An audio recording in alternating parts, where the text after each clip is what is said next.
S2 beauty and kitchen টিপসে সবাইকে স্বাগত। আজ আমি আপনাদের দেখাবো বড় বড় গলদা চিংড়ি দিয়ে পালং শাক। বড়ি আর গলদা চিংড়ি দিয়ে এরকম পালং শাক ভীষণ টেস্টি হয়, ভীষণ সুস্বাদু হয়। আপনারা একবার বাড়িতে বানিয়ে দেখবেন, কি অপূর্ব এর স্বাদ।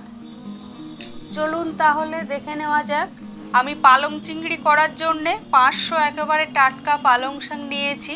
এই পালং শাকে আপনারা কত গুণ আপনারা সবাই জানেন, vitamin A, vitamin B, vitamin K, magnesium আর ম্যাঙ্গানিজ। আর এই পুষ্টিকর পালং শাক দিয়ে আমি গলদা চিংড়ি নিয়েছি, 250 বড় বড় গলদা চিংড়ি নিয়েছি। এই চিংড়ি মাছ দিয়ে পালং শাক বা ছোট ছোট কাঁকড়া দিয়ে পালং শাক ভীষণ ভালো লাগে, নিরামিষ তো ভালো লাগেই। এই 250 গ্রাম গলদা চিংড়ি আমি কেটে পরিষ্কার করে নেব। পালং শাকটা পরিষ্কার করে কেটে ধুয়ে নেব। কড়াইয়ে পরিমাণ মতো তেল দিয়ে দিয়েছি চিংড়িগুলো ভাজার জন্যে। গুলো ভেজে নেব। তার আগে চিংড়ি মাছগুলো আপনারা যখন কাটবেন পিঠের কাছটা এরকম কেটে নেবেন, নিয়ে পৌষ্টিক নালিটা, একটা সরু নালি থাকে, এটা বার করে দেবেন। এখান থেকে কাটার পরেই বেরিয়ে যাবে টানলে। গলদা চিংড়িটা ভাজার জন্য আমি কড়াইয়ে পরিমাণ মতো তেল দিয়ে দিয়েছি, সর্ষের তেল। মাছটা আমি হালকাভাবে ভেজে নেব। মাছ বেশি ভাজলে চিংড়ি মাছ তার স্বাদ থাকে না, একটু কম ভাজলেও যে মাছের স্বাদটা ভালো থাকে চিংড়ি মাছে। এবারে মাছটা ভাজা হয়ে গেছে, চিংড়ি মাছগুলো এবারে আমি তুলে নেব। আবারও কড়াইয়ে পরিমাণ মতো সর্ষের তেল দিয়ে দিলাম। একটা পেঁয়াজ দিয়ে দিলাম, একটা শুকনো লঙ্কা দিয়ে দিলাম, 5 পিস কাঁচা লঙ্কা দিয়ে দিলাম, 2টো তেজপাতা দিয়ে দিলাম। তেল, লবণ, লঙ্কাটা আপনারা আপনাদের পরিমাণ মতো খাবেন, যারা যেমন দেবেন। আদা হাফ চামচ দিয়ে দিলাম, হাফ চামচ লবণ দিয়ে দিলাম, হাফ চামচ হলুদ দিয়ে দিলাম, হাফ চামচ জিরে গুঁড়ো দিয়ে দিলাম। মশলাটা ভালোভাবে কষে নেব।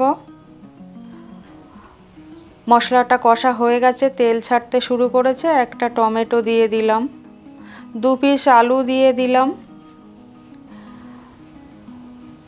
আমার এই পালং শাক আর গলদা চিংড়ি দিয়ে এই রেসিপিটা সুস্বাদু, ভীষণ টেস্টি, ভীষণ সুস্বাদু। এই রেসিপিটা যদি আপনাদের ভালো লাগে একটা লাইক কমেন্ট করবেন, আমার চ্যানেলটা সাবস্ক্রাইব করবেন। যারা নতুন আছেন তাদের কাছে একান্তই অনুরোধ রইল। আর অনুরোধ রইল আপনাদের কাছে, আপনারা বাড়িতে বানাবেন, ভীষণ টেস্টি হয় এই পালং শাক আর চিংড়ি মাছ। আমি একটা ক্যাপসিকাম দিয়ে দিলাম, কেটে ধুয়ে পরিষ্কার করে রাখা পালং শাকটা দিয়ে দিলাম।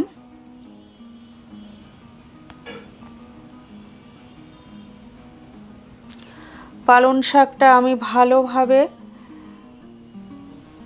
একটু কষে নেব।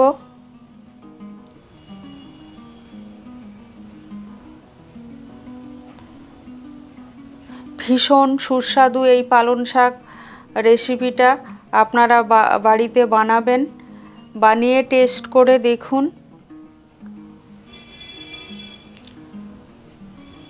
সময় দিয়ে ধৈর্য ধরে আমার এই পালং শাক রেসিপিটা দেখার জন্য আপনাদের অনেক ধন্যবাদ। আবারও কোনো একটা নতুন রেসিপি নিয়ে আমি আসব। আমি পালং শাকটা একটু ঢেকে দেব। ঢাকাটা একটু খুলে নিলাম। ছোট্ট বাটিতে সামান্য একটু জল বাটি করে দিয়ে দিলাম পালং শাকে। আর ভেজে রেখেছিলাম কিছুটা বড়ি। এখন শীতের সময় পালং শাকে বড়ি দিলে পালং শাক ভীষণ টেস্টি হয়। ভেজে রাখা বড়িগুলো দিয়ে দিলাম।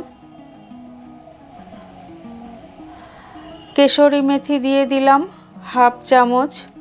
আবারও একটু ঢেকে দিলাম। আপনারা যারা শাকে মিষ্টি খান তারা হাফ চামচ চিনি দেবেন। আমি 2টো সুগার ফ্রি দিলাম। যারা সুগারের পেশেন্ট আছেন তারা সুগার ফ্রি দেবেন, চিনি দেবেন না। শাকে একটু চিনি দিলে, মিষ্টি দিলে ভালো লাগে, শাকের স্বাদটা ব্যালেন্স হয়। আবার অনেকে মাছ দেওয়া সবজিতে, রান্নাতে আপনারা অনেকেই মিষ্টি খান না। ভেজে রাখা গলদা চিংড়িটা সবটাই দিয়ে দিলাম। মাছটা দিয়ে আমি একটু নাড়াচাড়া করে ঢেকে দেব।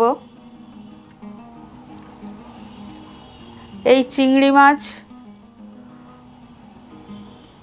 আর পালং শাক রেসিপিটা আমার হয়ে গেছে, নামিয়ে নেব। আপনারা সবাই ভালো থাকবেন, সুস্থ থাকবেন।